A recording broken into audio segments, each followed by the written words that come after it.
mais importante para você. Pode ter essa certeza. Mas nosso tema de hoje é tudo quanto tem fôlego, louve ao Senhor. Tudo quanto tem fôlego, tudo que tem fôlego, louve ao Senhor. Faltou essa hoje, hein, viu? Podia ter te avisado. Eu que não avisei.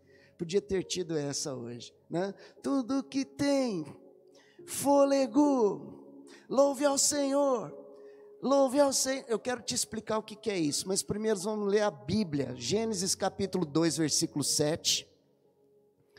Gênesis 2, 7. Vou pôr na tela aqui para você ver também, quem está em casa. Olha lá, então formou o Senhor Deus o homem do pó da terra, e lhe soprou nas narinas o que, gente? O fôlego de vida, e o homem passou a ser alma vivente. Se ele passou a ser, significa que ele não era exatamente aquilo que está dizendo ali. Ele era uma alma, qualquer coisa ali, mas não era uma alma vivente, né? Para mim dar a entender esse versículo, a gente que já estudou um pouco, né, da palavra, a gente que eu falo, todos nós aqui, já tem um mínimo de conhecimento para entender que quando vê ali alma vivente, a gente está pensando em pessoas inteligentes, pessoas capazes de produzir na vida, pessoas que têm talentos, pessoas que têm habilidades, que desenvolvem conhecimentos, né? Alma vivente. Isso aconteceu depois que Deus soprou o fôlego da vida nas suas narinas, passou a ser alma vivente. Guardou isso? Vamos para o Salmo 150. Eu vou ler o Salmo todo, ele possui 6 versículos. Salmo de número 150, que a propósito é o último dos salmos de todo o livro, tá? São 150 salmos, esse aqui é o último. Aleluia!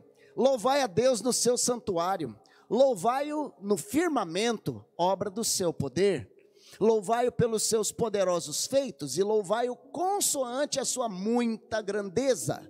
Louvai-o ao som da trombeta, louvai-o com saltério, que hoje virou esse negócio aqui, né? O piano veio da ideia do saltério, e louvai-o também com a harpa, e louvai-o com adufes e danças, louvai-o com instrumentos de cordas, esses aqui que estão de pé ali, ó, instrumentos de cordas, e também com flautas. Louvai com o que mais? Louvai-o com símbolos sonoros. Está vendo os pratos da bateria lá, dourados? Esses são os chamados símbolos. Por isso que chama, por isso que tem esse nome. Em inglês é symbol, literalmente. A gente chama de prato aqui por causa do formato, mas o nome dele mesmo é símbolo. É o nome daquele instrumento que vai por cima, feito em metal, que percute ali e tem o barulhinho que você conhece bem. Adora, inclusive, aqui na igreja, principalmente, vocês amam, tá? Vou contar uma novidade para vocês, nós já começamos o projeto Tranque o Baterista. Estamos construindo a casinha para trancar os meninos lá dentro e deixar eles sufocando lá, e a gente feliz. Olha como eles gostam de vocês, bater. Você viu, Euler? Torcida sua aí, ó, poderosa, hein? O pessoal te ama, hein, cara? Olha aí, ó. E também louvai-o com o que mais, gente? Símbolos retumbantes. Está lá também, são os tambores que compõem a bateria, né? Então, retumbantes são os tambores, símbolos sonoros são os pratos, etc. Por isso que o nosso louvor é recheado dessas coisas, porque a Bíblia manda que a gente louve com todas essas coisas, mas nós estamos precisando de quem toque flauta, de quem toque trombone, trompete, etc. Tal. Trombone já tem um por aí chegando, né? Saxofone, etc. E adufes, danças, tal. Adoração completa, com todos os talentos. Agora olha o último versículo 6, que é o nosso versículo de destaque nesse salmo. Todo ser que respira, louve ao Senhor. Qual que é a última palavra? Mas ela não pode ser dita assim, porque senão ela não é o que ela é. Ela tem que ser dita assim. Então a última palavra é? Não, olha para o seu vizinho, faz assim para ele assim, sorriso. Legal, você quer ver ele rir? Ó? Olha para ele, olha para o vizinho. Agora faz assim para ele: chu, pi, tá. Ele riu? Então vamos lá, é 1, é 2, é 3, você vai dar um aleluia bem forte. O frio ainda está ganhando, é 1, é 2, é 3, é... Não, ó. Aleluia! Quando o Grêmio faz gol? É raro, né? Então vamos lá, 1, 2, 3 e... Você entendeu? Já começa em cima. Aleluia!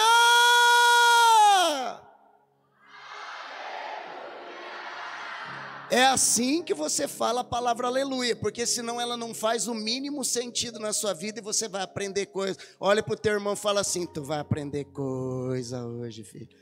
Você vai aprender coisa hoje aqui, tá bem? Gente, começamos em Gênesis 2:7, certo?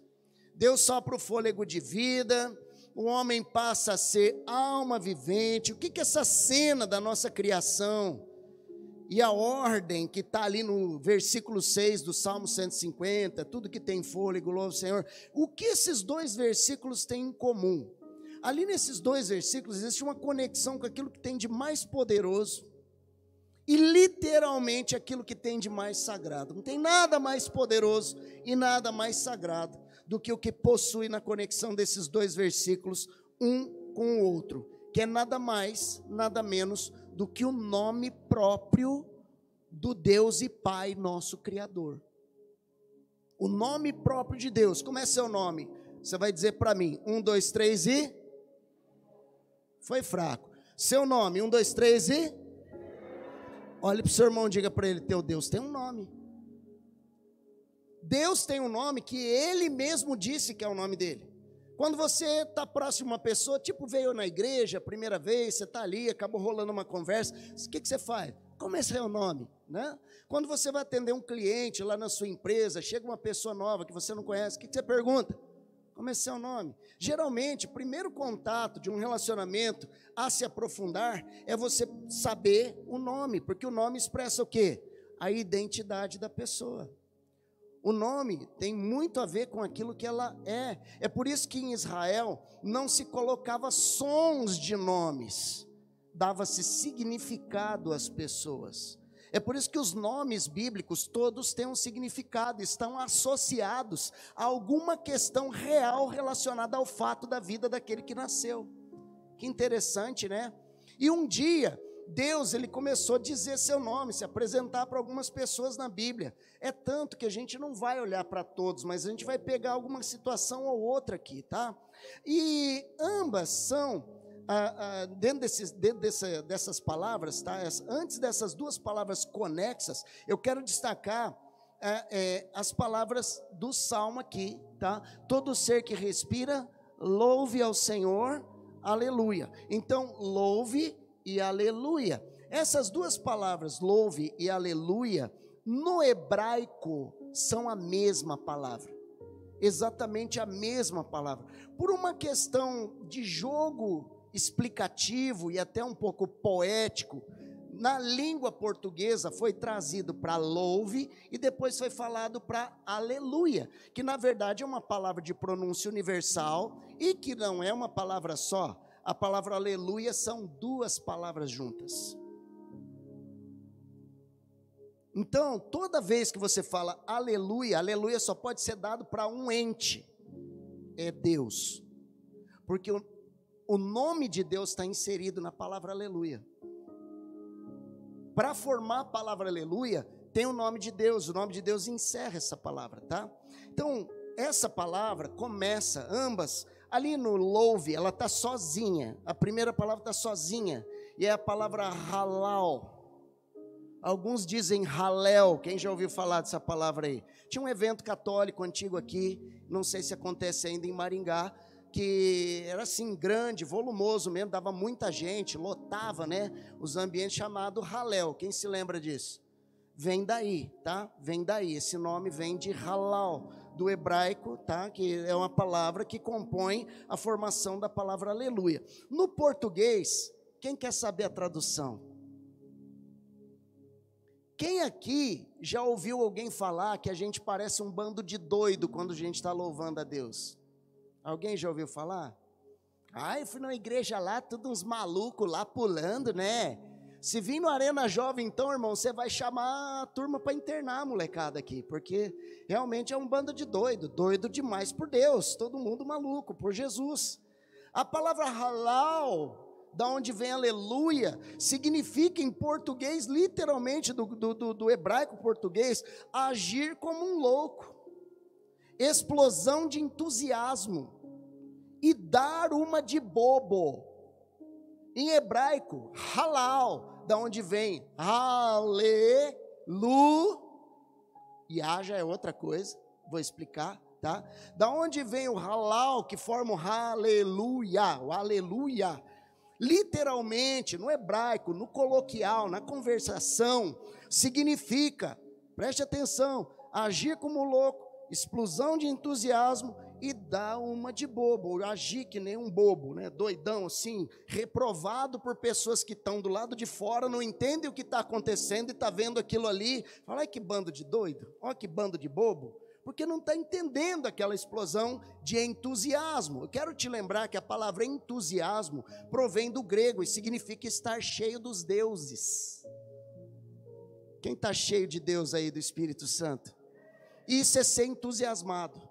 Então, se você quiser ser uma pessoa entusiasmada, e que você está tão cheio de Deus, que isso te leva a celebrar de uma forma tão extravagante, que as pessoas que não entendem, vão fazer que nem aconteceu lá em Atos 2, quando eles estavam orando no cenáculo, e o Espírito Santo desceu, e eles falavam, esse povo está bêbado, esse povo é maluco. Só que aquilo persistiu, e eles começaram a sentir energia daquele ambiente, e aí então, Deus abriu os ouvidos deles, para que até os estrangeiros entendessem as orações em línguas, como na língua que eles falavam, para entender o que estava acontecendo, que era uma louvação ao Senhor, era algo realmente extravagante. Então isso mostra um pouco da identidade daquele que crê. A identidade daquele que crê, ele tem tanta convicção no Deus que o criou, que ele literalmente adora esse Deus de forma extravagante. Aleluia, é por isso que eu falei, a palavra aleluia não faz o mínimo sentido de ser falada se não vier com uma explosão de alegria junto, com uma manifestação assim de convicção tamanha, que é algo muito maior do que quando você tem uma alegria natural que te coloca lá para cima. Porque ela fala da eternidade. As alegrias naturais, elas explodem por um momento, mas essa é a alegria do crente. A alegria do crente é a certeza da vida eterna. Então não tem tribulação nessa vida que para um crente. Está tudo caindo em volta dele, mas ele está ali adorando, ele está ali celebrando. Ele tem razões suficientes no seu coração para glorificar a Deus, mesmo no meio da tal da tribulação. Porque isso é uma convicção de fé que ele tem, formada pela palavra de Deus, tá? Então pode parecer estranho na nossa língua, mas o hebraico halal expressa uma forma de louvor apaixonada, que são as aleluias na presença de Deus. E nós temos que ter essa alegria. A gente não pode, por exemplo, cânticos de alegria como esse, né? Tudo que tem. Você tem que sair do chão, pular, você está celebrando o eterno, com quem você vai encontrar e viver a eternidade. Você tem razões de sobra para celebrar. Não importa o que está acontecendo, se está frio, se você veio meio chateado para a igreja. Tem vezes que a gente vem mesmo, gente. Acontece coisas que aborrece. A gente tem alma, a gente não é só espírito, né? Mas o espírito tem que falar mais alto. O espírito tem que gritar mais alto. E isso traz saúde para o seu corpo, sabia? É tão poderoso agir sobrenatural de Deus na vida de uma pessoa alegre na presença de Deus, liberando todo o seu fôlego. Você já vai entender esse negócio de fôlego também, que até o corpo físico é impactado de tal maneira que enfermidades e doenças não conseguem mais te parar, não conseguem mais te segurar. Podem vir, mas elas vão sair pelo mesmo caminho que elas vieram. Deus vai agir na sua vida de forma poderosa, porque você está trazendo o eterno para a presença do seu interior. Então, a raiz dessa palavra halal, ela vem de, no português, exultar, celebrar e de repente até de delirar na presença de Deus. Você já viu ou já sentiu num momento profundo de intimidade com Deus que você ficou praticamente abatido? Você já caiu debaixo do poder do Espírito Santo? Eu já. Você já chegou num ponto, no estágio de adoração, que você perdeu a noção do espaço, tempo, matéria? Eu já, e não é difícil, eu entro muito fácil nesse ambiente. Eu entro muito fácil.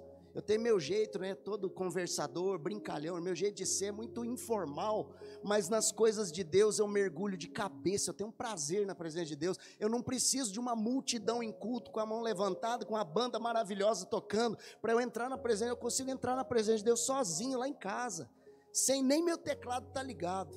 E olha que eu tenho outro tanto desse aqui lá em casa, viu? Eu não fumo, não bebo, não roubo ninguém, mas eu compro teclado, eu preciso confessar. Faço isso desde os meus 14 anos de idade.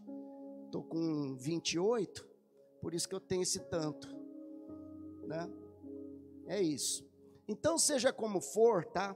Existe algo sobrenatural em você louvar o Senhor. Tem uma exultação, uma celebração e até mesmo um delírio diante de Deus.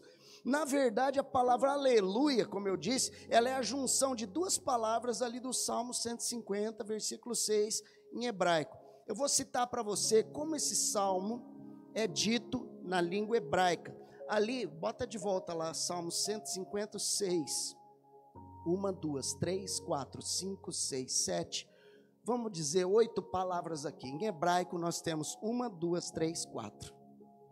Precisa de 8 palavras em português para dizer uma frase em hebraico na Bíblia Sagrada, porque as palavras são muito mais do que sons, são significados, então elas têm um poder autoexplicativo. Às vezes uma palavra só forma uma frase inteira no hebraico, dá um entendimento inteiro. Então nós temos essas 4 palavras. Em hebraico, o Salmo 150, versículo 6, é dito da seguinte maneira: Neshama halauyah halal. Neshama, vão comigo aí, você é capaz? Vai, Neshama halauyah. Já pegou, né? Halauyah, aleluia, né? Neshama halauyah, halal, tá? Neshama halauyah, halal. O que está dizendo? Mais ou menos isso aqui. Todo ser que respira, louve ao Senhor, aleluia, tá? Então, halauyah, de mais uma vez, vamos lá?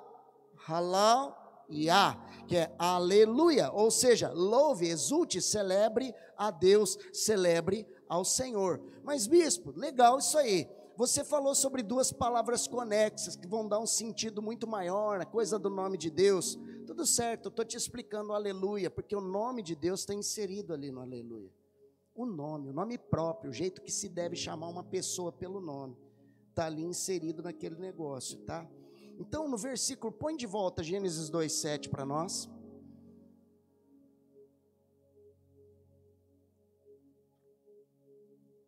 Gênesis 2:7.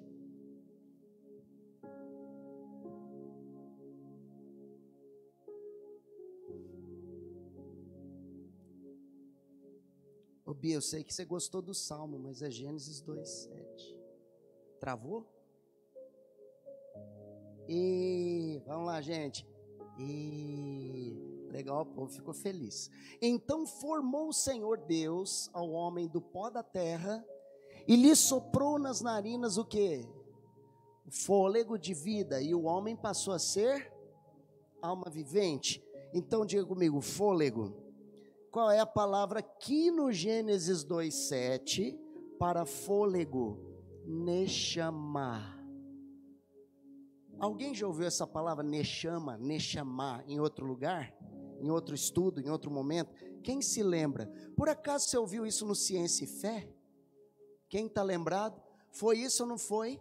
A que se referia o Dr. Gerald Schroeder quando ele os explicou sobre a palavra hebraica neshama, o fôlego de vida? Porque é o seguinte, aqui ó, está dizendo depois, e o homem passou a ser, quer dizer, mudou de estrutura, vamos dizer dessa forma. Alma vivente, adicionou a palavra vivente a uma simples alma. Animais também têm alma. Quem já ouviu falar, por exemplo, dos cromatas, dos homens das cavernas? Como é que explica, bispo, se o ser humano tem tipo aí 6.000 anos, né? O Homo sapiens tem 6.000 anos de existência. Como é que acha as ossadas aí, o negócio aí, os fósseis tal, daqueles seres milenares, né? De milhões de anos, etc, etc.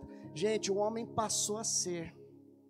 ele foi formado uma estrutura, e depois que o fôlego foi soprado, ele passou a ser alma vivente. Sabe qual que é a palavra hebraica para alma? Nefesh. É a mesma alma referida aos animais. O animal não é racional e inteligente como o ser humano. Era assim que eram os cromatas, eles não tinham essa inteligência. Quando Deus sopra o fôlego de vida, nasce o Homo sapiens sapiens. Nasce a primeira espécie. Adão foi o primeiro Homo sapiens. O Bispo Rodovalho defende isso, Gerald Schroeder defende isso, os maiores cientistas cristãos defendem isso. É uma realidade, explica e acalma, né? Uma realidade, explica e acalma todo mundo. É claro que para entender isso aí você tem que ir mais a fundo. Eu não tenho tempo para ficar explicando isso hoje. O que eu quero te mostrar é que realmente uma porção divina foi soprada e nós somos portadores dela. É o chamado fôlego de, ou seja, essa inteligência intelectual somada a uma inteligência espiritual e uma inteligência emocional que nós temos aqui, espírito, alma e corpo, em harmonia, crescendo e desenvolvendo, com capacidade psíquica, escolha, capacidade sentimental, chorar, sentir a dor da partida, sepultar os nossos mortos, guardar o luto. Isso aí não é coisa de animal e de cromata, isso é coisa nossa, Homo sapiens sapiens, de quem tem sensibilidade, para você entender que de fato Deus te formou conforme a imagem, conforme a sua semelhança. Deus sente, Deus ama, Deus se aborrece, é verdade ou não é?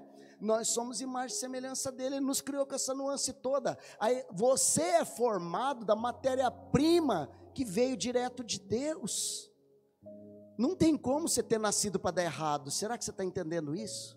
Olha para o seu vizinho e fala: meu irmão, você não nasceu para dar errado. Tem coisa dando errado, então tem como ajustar, porque não é possível alguém que veio de quem tudo pode e que tem essa essência em si, não conseguir acertar e ajustar na vida. Até porque nós temos um parâmetro de procedimento que nos alinha com Deus, que é a palavra de Deus, que é a Bíblia Sagrada. Então, quando você se alinha com sua inteligência, suas habilidades, suas condições, reconhecendo a sua submissão ao ser que te criou, que é Deus, automaticamente você começa a progredir e prosperar na sua vida, em todas as coisas. Então, o que é a tal da Neshama? Somos nós, aquilo que antes era Nefesh, veio o fôlego de vida e você, acordou para a inteligência, acordou para a habilidade. Antes a gente era um ser, tipo um animal bruto, instintivo, sem inteligência emocional. Você já viu uma pessoa completamente dominada pelo poder das drogas? Ou então com a mente completamente pervertida e distorcida pela lei do crime? Essa pessoa não responde à lógica. São pessoas que são embrutecidas, parecem não demonstrar sentimentos. Os famosos chamados psicopatas, sociopatas, os narcisistas e outros, né? Eles parecem que perdem o brilho dos olhos. O brilho dos olhos deles só possui uma ganância, um desejo oculto estranho. Parece que ali falta alguma coisa, falta a presença de Deus, falta neshama, falta esse fôlego de vida do Senhor. E é possível restaurar isso, sim, é possível, tá? Então, essa neshama é isso. É aquele que fez o que nós somos hoje, é o fôlego de vida soprado por Deus, tornando a gente imagem e semelhança de Deus para o glorificar. Agora, associado a essa palavra, está também o nome de Deus ali, tá? Então formou o quê? O Senhor. Diga comigo, Senhor. Você percebe que a pessoa que fez esse material aqui, fez questão de deixar Senhor em caixa alta, ligou o caps, né, digitou Senhor tudo em maiúsculo. Ele está querendo passar alguma mensagem quando você lê isso, de que essa palavra não é apenas uma palavra dizendo que alguém é Senhor de alguma coisa. Quando ele é colocado assim, o que o pessoal da organização bíblica está querendo fazer? Está querendo passar uma mensagem que a palavra que está por detrás dessa é uma palavra de muita reverência. E esse Senhor é Senhor absoluto, por isso que cada letra daquela ali está sendo colocada em caixa alta, para dar um pingo de significado, uma vez que não tem como você escrever a pronúncia da palavra raiz original, que é o próprio nome de Deus, que está ali escondido atrás daquela palavra Senhor. Essa palavra Senhor, ela ocorre em várias passagens do Antigo Testamento, dessa forma como você está vendo, e de acordo com o entendimento bíblico e com a tradição rabínica judaica, ela é o próprio nome de Deus, o nome próprio de Deus, o Criador a quem você serve e chama de Deus. e chama de outros nomes também, tá? Então se trata do quê? Como que isso funciona? Como que isso é escrito? É um tetragrama, ou seja, é uma palavra composta de 4 letras, tá? Originalmente no hebraico e traduzida em português, fazendo a correspondência de cada palavra dessa para o nosso alfabeto ocidental, tá bem? Então, tem aquela primeira imagem que eu mandei, do fundo branco, para colocar aqui na tela? Coloca lá para o pessoal de casa também. É isso aqui, ó. Sabe o que está escrito aí? Está escrito o nome de Deus. É exatamente essa palavra que foi colocada no original hebraico de Gênesis 2:7 e depois veio aparecer em outros, como por exemplo o Salmo 150 versículo 6 e outros textos também. No hebraico você não lê que nem a gente lê em português. Eu tenho certeza que quando você olhou, você fez um olhar da esquerda para a direita. Foi ou não foi? Porque é a forma como a gente lê na nossa língua, no nosso alfabeto. Mas no alfabeto hebraico, ela começa aqui. E esse apóstrofozinho aqui, ó, ele é uma letra. Parece que não, mas ele é uma letra do alfabeto hebraico. Aqui você tem uma segunda letra, aqui você tem uma terceira, e aqui você repete a segunda. Essa primeira letra se chama em hebraico Yud. Essa aqui ela é rei, tá? Essa aqui que parece um quadradinho aqui, rei. Essa daqui é o Vav, e o rei volta a se repetir. Vamos falar comigo? Diga aí, Yud, Y-U-D, Yud, rei, Vav, e também aqui o rei. Onde você já viu esse símbolo aqui? Quem já tomou aquele Monster, já viu? A marca da garra. Você sabia que aquilo não é uma marca de garra? Você sabia que aquilo é um Vav hebraico? Uma letra hebraica? São 3 letras hebraicas que faz estilizado do M. Não sabia? Pois é, ficou sabendo agora. Eu vou te contar mais uma. No hebraico não existem números. As letras do alfabeto de 1 a 9 e 0 são as letras correspondentes, tipo A, B, C, D, E, A, B, C, D, E, F, G, H, I, J. É como se a gente tivesse do 0 ao 1, do 1 ao 0, 9, 0, e depois começar a conjugar e formar os decimais, né? Acima de 10, acima de 100, etc. Repetindo as letras. Você sabe qual é a letra Vav no alfabeto hebraico? É a sexta letra. Então, ela também é a letra usada para o número 6. Vav, Vav, Vav, 666. Eu não estou dizendo nada. Só estou te ensinando o hebraico. Só isso, mais nada. Conhece esse número? Quem conhece? Pode ser mera coincidência. De repente, a gente pode estar sendo preparado, acostumar com esse negócio, né? Seja como for, no nome de Deus tem esse número, tá? Que é uma letra. Está aqui. 1, 2, 3... A quarta que se repete a segunda. Yud, rei, Vav e rei de volta ali no hebraico, tá certo? Em Êxodo, capítulo 3, versículo 14, põe para nós, Êxodo 3, versículo 14, vai lá. Êxodo 3, 14. Disse Deus a Moisés, aqui Deus estava batendo um papo legal com Moisés. Moisés não conhecia Deus. Moisés tinha ouvido falar de Deus pela sua mãe e por alguns que ele teve contato na escravidão do Egito, quando ele era príncipe lá. E então ele foi lá, fugiu, matou aquele cara egípcio, fugiu do faraó que queria pegar ele, pena de morte, etc. Ele foge, vai lá para a casa lá do Jetro, lá o seu sogro, onde ele casa com a Zípora, que era uma das 6 filhas de Jetro, né? E aí então ele se tornou um pastor de ovelhas, e ele era um cara muito valente. Moisés era valentão, gente, não é à toa que ele matou um egípcio, um soldado treinado egípcio, ele conseguiu dar conta do cara. A Bíblia fala que ele conheceu as filhas de Jetro, e foi parar em Jetro, porque ele enfrentou pastores de outra fazenda, que vieram para cima das meninas, e queriam tomar o rebanho delas. Então Moisés, quando viu aquilo, o senso de justiça falou mais alto, ele enfrentou os caras sozinho e botou os caras para correr. Quando as meninas chegaram em casa e contaram essa história, o pai dela: mas cadê o cara? Eu preciso agradecer esse cara. Ah, pai, a gente largou ele lá. Vocês são malucas? Traz ele, vai buscar esse cara, traz ele aqui para comer pão, para tomar uma água com a gente, né? Às vezes ele está precisando de pouso. Poxa, o cara salvou a vida de vocês, salvou nosso rebanho. Ele já falou assim: eu estou procurando um genro desse. Então, se você quiser casar com princesa, meu irmão, você tem que ser um príncipe valente, que aí até o pai dela vai fazer questão de ter você por perto, né? E Moisés foi esse cara, mas Jetro dá os rebanhos mais importantes para Moisés cuidar, e foi numa noite dessa que ele viu aquela sarça pegando fogo, e ele se aproximou, e a sarça falou com ele.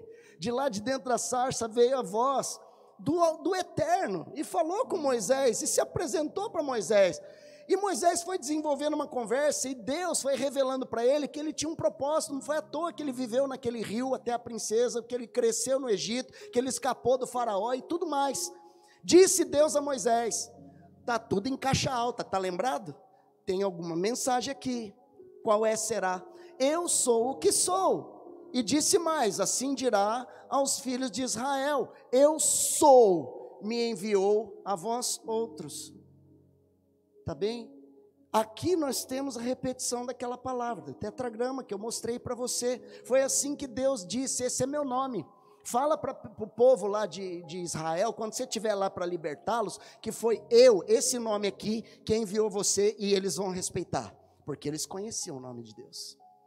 Eles vão respeitar. Quando você falar que fui eu, falar em meu nome, eles vão respeitar. Moisés um dia, irmão, teve o que eu e você precisamos ter todos os dias. Moisés teve a ousadia de chamar Deus para uma conversa íntima, a tal ponto que falou: eu quero saber teu nome, porque eu estou interessado em andar com você.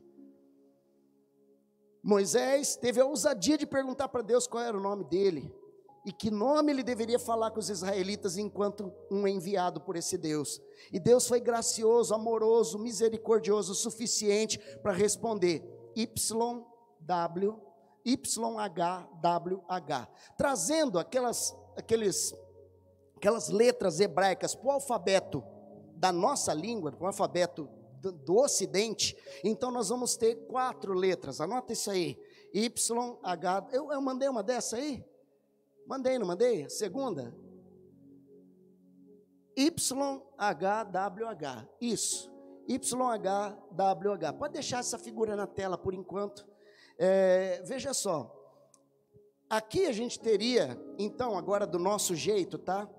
O Yud, Rei, Vav, e mais uma vez o Rei, representando os 4 do tetragrama em hebraico, já no nosso alfabeto, tá? Então, é assim que a gente traz para o nosso nome. Você percebe que essa escrita aí parece com algum nome que a gente chama Deus? Como? Yahvé. Yahvé. A gente também chama ele de Javé. E a gente também chama ele de Jeová, certo? Então diga aí comigo: Yahvé, Javé e Jeová. Tá certo? Tem gente que acha que Jeová não pode falar porque pertence a uma seita X. Não tem nada a ver. Esse aí é a maneira como a língua portuguesa se adaptou naquela necessidade que nós temos de chamar o nosso Criador pelo nome. Tá? Aconteceu que com o tempo, na nossa língua portuguesa, ela foi arbitrariamente adicionando algumas vogais e mudando a coisa de uma forma mais sonora para a nossa língua. Primeiro adicionou um A e um E, formando o Iavé, e por fim acabou popularizando pela tradução como Javé e como Jeová. Mas o que importa é que a gente sabe agora como é e de onde tudo isso veio. Detalhe, todas essas letras, tanto no hebraico quanto em português, quem gosta de língua portuguesa aí? Levanta a mão. Gente, agora você não pode ter fugido da escola, não. Para você entender a Bíblia, você tem que conhecer as coisas, tá? Então entenda uma coisa, tanto no hebraico como em português, nós temos 4 consoantes, confere? Você sabia que o Y é um consoante, né? Y não é uma vogal. até porque ela nem pertence ao nosso alfabeto da língua portuguesa, ela pertence ao alfabeto geral ocidental, como por exemplo a língua inglesa tem o Y lá no meio, mas o Y, embora ele tenha som de I, quando a gente fala, ele não é uma vogal, ele é uma consoante. E eu te pergunto, o que é uma consoante na língua sem uma vogal por perto? O que resolve? Imagina você conversando com uma pessoa e tentando passar uma mensagem, tirando as 5 vogais e só falando as consoantes. O que ia aparecer? Né? Você ia pronunciar as palavras mais ou menos desse jeito. Mais ou menos desse jeito. Aquela que chega mais perto, que dá para você, por exemplo, fazer, vai soar tudo, como é que chama mesmo aquele negócio? Onomatopeia. Quem conhece isso? Onomatopeia são sons, pum, bem, bum, né? Ou então, ps, PSS, ps. Ou você pediu silêncio, ou você desenhou um pneu vazando ar. Ps. Tá? Então você tem uma pronúncia, sim, você tem uma pronúncia. Então consoantes juntos geralmente não são pronunciáveis, só num caso ou no outro. No máximo elas vão soar dessa forma como as onomatopeias, mas sendo assim a gente tem uma forma definitiva de como no original do hebraico é aplicado. Só que eu preciso te mostrar mais um versículo, que é o Salmo 34, versículo 1, vai lá. Bispo, onde é que você vai, né? Vamos te mostrar. Salmo 34, versículo 1, põe pra gente. Bendirei o Senhor em, como é que está escrito? Caixa alta, liga o CAPS, olha para o teu vizinho e fala para ele, liga o CAPS, você está falando coisa importante, então liga o CAPS, a mensagem tem que ser bem passada, não é qualquer Senhor, é o Senhor absoluto, por isso todas as letras estão em maiúsculo, tá? Porque vem daquele tetragrama, ele está sendo exatamente aplicado aqui agora. Bendirei o Senhor, vamos dizer como a gente está acostumado, né? Yahvé, em todo tempo, o seu louvor estará sempre nos meus lábios. Quanto tempo você tem que bendizer o Senhor? Em todo tempo. Mas e a hora que você está dormindo? Como é que você faz para cumprir essa ordem? E as pessoas que não creem, ele deixa de ser Deus porque elas não creem nele? Mas a ordem é para todos os seres viventes, confere? E os animais, que não têm inteligência para captar uma mensagem como essa? Como é que eles fazem para louvar a Deus em todo o tempo? E se eu falar para você que tanto um animal, quanto uma pessoa que se declara ateia, ou até mesmo você que crê, quando está dormindo, você está clamando o nome de Deus o tempo todo? Sabia disso? Deixa eu te falar uma coisa, a cada segundo da tua existência, nesse momento agora, você está clamando o nome de Deus sem perceber. O nome de Deus está muito mais do que na nossa boca. O nome de Deus está na vida, é por isso que a vida tem que ser protegida e defendida. Por isso que ninguém tem o direito de tirar uma vida, porque a vida é uma adoração a Deus. E eu vou te mostrar. E hoje você vai aprender uma coisa, que talvez um ou outra, na curiosidade das navegações, já tenha descoberto. Mas hoje você vai entender um sentido da tua existência. Você existe para muito mais do que prestar adoração a Deus num ato consciente.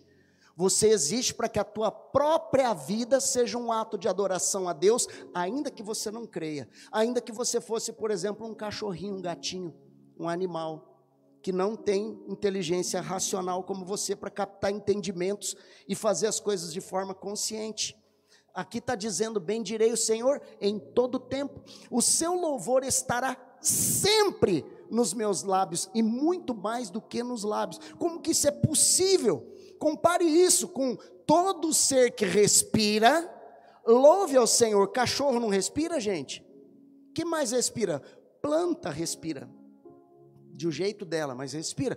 Todo ser que respira, vamos considerar os seres animais, o mundo animal, animais irracionais e animais racionais. Eu falei sobre crentes que creem em Deus, mas quando dormem, não tem condição de ativar essa ordem, tá certo? Pessoas que não creem, e logo porque não creem, não quer dizer que Deus deixa de existir, e nem deixa Deus de ser adorado só porque ela não crê na vida dela. Ele continua sendo adorado. E até nos animais, Deus está sendo adorado o tempo todo, em todo o tempo. Esse louvor está acontecendo até inconscientemente. Ele é o Senhor, Ele nos criou para Ele, não tem como a gente fugir da presença dEle. Em todo lugar, enquanto você estiver vivo aqui, respirando, o nome do Senhor vai estar na tua boca, o nome do Senhor vai estar na tua vida, o tempo todo, até dos animais, e até de quem se declare ateu. Eu não acredito em Deus, mas ele está pronunciando o nome de Deus a cada segundo da sua existência e não percebe. A existência de Deus é provada pela própria vida, e a vida precisa ser protegida por essa razão. É por isso que nós somos radicalmente contra aborto, ou qualquer outro tipo de coisa que atente contra a vida. Só Deus pode recolher a vida, porque quando Ele recolhe literalmente para a presença eterna dEle. Ele nunca aceita que alguém esteja distante dEle, sempre, em todo momento. Por isso Ele pôs o nome dEle na nossa existência em vida. Como isso é possível? Todo ser que respira louve ao Senhor, bendirei ao Senhor em todo tempo, o seu louvor estará sempre nos meus lábios. Queridos, a pronúncia dessas duas sílabas, de acordo com os rabinos, estudiosos da língua judaica, exatamente um som que os seres vivos soltam num momento constante da nossa existência. O que você precisa fazer para poder existir? Vivo, respirar. Bota aquela imagem de novo para nós, do pulmão, faz favor, bota a imagem do pulmão aqui, ó. Veja só, como é que se pronuncia? Você está vendo? São duas sílabas na verdade, dois pulmões. Aqui no ato da respiração, você tem o que? Inspiração e expiração. Você pode fazer isso? Geralmente você faz, você não percebe que faz. É cerebral, né? É fisiológico, você não percebe que faz. Mas, por exemplo, quando você está precisando de ar, como é que é a puxada que você faz? Faz aí. Solta. Vamos fazer um volume que seu vizinho consiga ouvir, vai. Outra vez.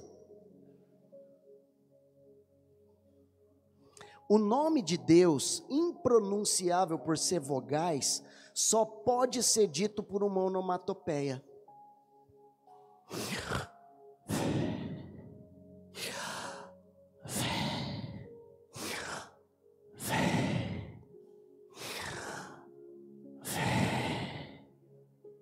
Cada vez que você puxa o ar, quando você solta, gente, isso não parece ser isso. Isso é o que os donos da língua hebraica dizem, que o nome de Deus é exatamente falado quando você respira.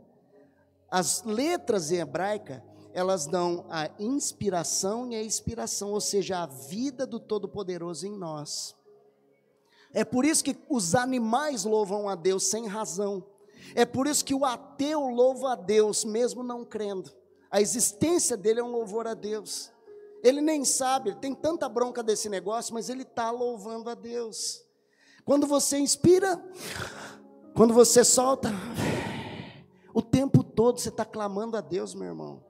O tempo todo você está proferindo o nome de Deus. Deus está presente na tua vida a cada segundo da sua existência. Agora eu quero te lembrar um momento de Jesus, onde Jesus estava crucificado, já não tinha mais o que fazer, ele estava cumprindo o seu propósito, e ele disse assim: está consumado, não tem mais o que fazer, agora está tudo feito. O que o Pai me mandou fazer, eu vim e fiz. Aí ele pega e faz uma última oração em corpo humano nessa terra. Qual foi? Pai, a ti eu entrego o meu espírito. E o que a Bíblia diz? Que tendo ele então suspirado, faleceu. Ou seja, qual foi a última coisa que Jesus falou depois de cumprir a sua missão na terra?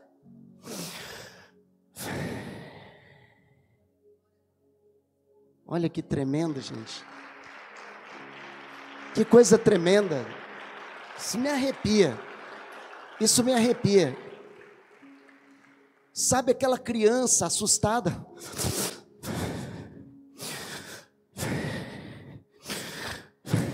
Sabe você com medo, seu coração batendo, você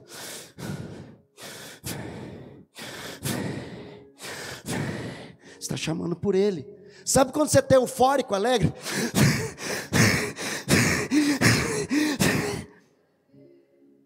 O tempo todo. Sabe quando você entra no hospital, tem aquela coisa horripilante, aquele aparelho. O nome dele está sendo exaltado ali. O tempo todo ele está presente. Teu pai que não crê, o tempo todo está. Não liga quando ele ronca. Pais, maridos roncam para espantar maus espíritos e proteger sua família.